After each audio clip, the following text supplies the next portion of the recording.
Hello and welcome to our March 2024 edition of Macro and Market Wrap-Up.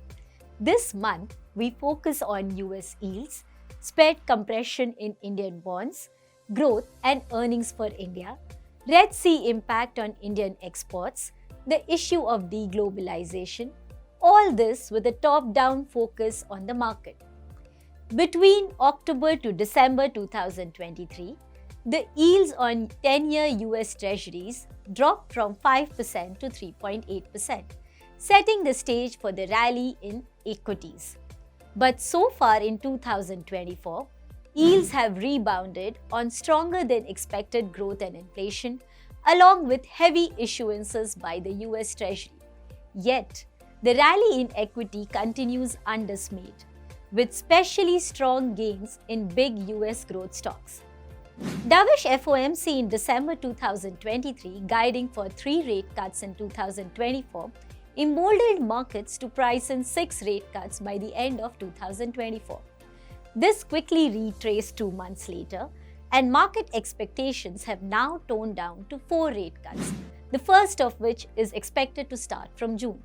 However, we think that if there are no accidents in the US, quantum of rate cuts could get revised further downwards, and the new trading range for US Treasury could be much higher than the post-GFC range, somewhere like 3.5 to 5.5%. Structural changes have occurred in the US, which means that secular stagnation is over. Secular stagnation is what had produced zero or negative real interest rates. Think about it. Global bonds have not rallied despite Russia-Ukraine or Middle East crisis, or massively disappointing Chinese growth, strong dollar, and an okay level of energy prices. This probably hints it will take extreme recessions and inflation crushing for bonds to do its job. The problem today is that investors are still anchored to post-GFC and pre-COVID kind of yields. Hence, global environment is still some time away to be bond positive. On the other hand, real interest rates are coming down across emerging markets. EM bonds had outperformed DM bonds by leaps and bounds. Even when uncertainty is on the rise, it is unprecedented. Despite such massive dollar strengthening in 2022, we did not have material fragility in any EM economies. In India, next few months could report near 5% CPI inflation, which could sharply fall to near 4% starting June-July, assuming a normal weather conditions for now. And yet, latest monetary policy minutes can be read as an environment when RBI is in no hurry to ease, given that India's growth is comfortable. It wants to be doubly sure on weather conditions before hinting at any dovishness, as the last leg of disinflation is most difficult to achieve. The statement candidly expresses that market has run ahead of policymakers both in the US and India to price rate cuts. But even then, Indian backdrop is a bit different this year. This is an extraordinary year for demand supply in the Indian bonds. FIIs have returned after 5 years, and Centre has promised a sharper moderation in the bond supply. This is at a stark contrast to a situation in the US which struggles with elevated treasury supply and Fed selling and no enthusiasm from emerging markets. Consequently, India to US spreads or India's G-Sec to repo rate spreads are quite compressed against the backdrop of status quo on policy, but could stay as such. These factors means that the fundamentals are neutral to marginally favorable for Indian G-Sec as rate hikes are done and fiscal consolidation is focused on. Yield curve may not move up, but a strong down move is also some time away. We will play the demand-supply technicals at opportune moments. Liquidity conditions have stayed tight since December. Average LAF deficit is at Rs 2 trillion. getting addressed by variable repo auctions for now, which helps overnight rates to trade around repo. Liquidity pressures should ease over March end to May when government spending ramps up over and above its receipts, RBI pays its dividend, and currency leakage begins to normalize. Now, coming to few other interesting topics.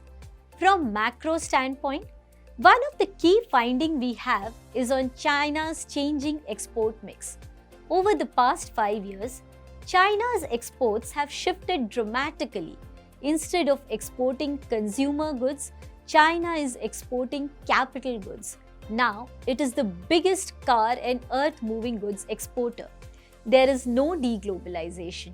China has gained market share in exports and price of Chinese exports continue to crash. For now, India still benefits from US focus to diversify away from China and Germany losing its market share. But this is a clear headwind and we are keeping a strong eye on it. Our understanding on Red Sea disruption thus far is that while India continues to export, the time taken to ship the same good has increased by 3 weeks and thus freight costs have risen. Products are waiting at ports to be dispatched as there are more ships en route. This could lead to delayed revenue recognition for exports in coming quarters.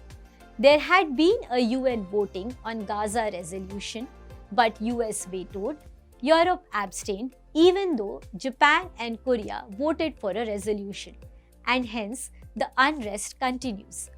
Supply side GVA in India printed 6.5% versus 7.7% previous quarter, while demand side GDP for Q3 FY24 printed at 8.4%. Overall, the drawn interpretation should be that the growth in India is healthy. On the demand side, it's being driven by investment, export is moderating, and consumption demand is the weakest. Supply side is more balanced, though industrial sector is stronger than services. Construction sector looks to be the strongest. India is currently enjoying the confluence of the best of macro and micro tailwinds with near 7 to 8% growth, moderating inflation prints, range-bound crude prices, easing 10-year GSEC yield, stable currency, and resilient corporate earnings. The third quarter FY24 corporate earnings were strong and in line with expectations, with the BFSI and automobile sectors driving the overall performance. The metals and oil and gas sectors reported healthy earnings growth, providing further support to the overall earnings. The spread of earnings has been satisfactory.